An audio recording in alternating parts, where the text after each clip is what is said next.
বাজারে সবজির দাম আগুন, আর মিড ডে মিলের পাতে যাতে ছাত্রছাত্রীরা একটু সবজির স্বাদ নিতে পারে, আর সেই কারণের জন্য বাঁকুড়ার ওন্দা ব্লকের ভোলা হীরাপুর নেতাজি সুভাষ স্কুলের রয়েছে কিচেন গার্ডেন।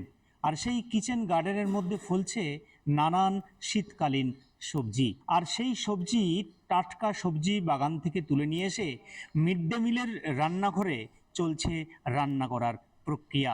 খাওয়ানো হয় মিড ডে মিলে নানান ধরনের সবজি। কি বলছেন স্কুলের প্রধান শিক্ষক, স্কুলের সভাপতি বা ছাত্রছাত্রীরা? চলুন শুনে নেওয়া যাক। এখন বাজারে যে দ্রব্যমূল্যের যা অবস্থা, তাতে জানেন সবাই সবজির দাম 60, 70, 80, 100 টাকা। তাহলে বাচ্চাদের যদি ঠিকঠাক পুষ্টিটা দিতে হয়, সেই জন্য সবজি কিনে আমাদের পক্ষে দেওয়াটা খুব অসুবিধা হচ্ছিল। জ্বালানির দাম, সবজির দাম, মশলাপাতির দাম জানেন, আদা রসুন পেঁয়াজের দাম। তা ঠিকঠাক পুষ্টিটা দেওয়ার জন্য আমাদের যেহেতু জায়গা পড়ে আছে, আমরা সেই জন্য কমিটির যারা মাননীয় সদস্য, সভাপতি, সবার সাথে আলোচনা করে উদ্যোগটা নিয়ে যে আমাদের ফাঁকা জমিটাতে আমরা একটু খরচ করলেই কিন্তু ছাত্রদের সবজিটা হতে পারে।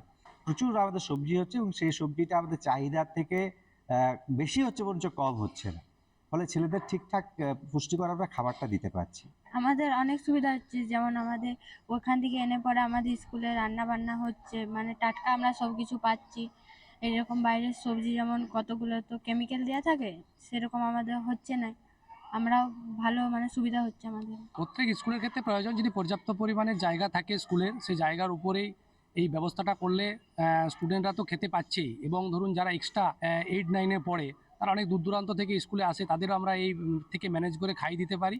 জৈব সারের প্রক্রিয়ার মাধ্যমে খাবারগুলো খেতে পাচ্ছেন এবং সুস্বাদু খাবারও পাচ্ছেন এবং পুষ্টিটাও তাদের খুব ভালো হচ্ছে। আমার শহর বাঁকুড়া থেকে সৌরভ গঙ্গোপাধ্যায়, কলকাতা টিভি।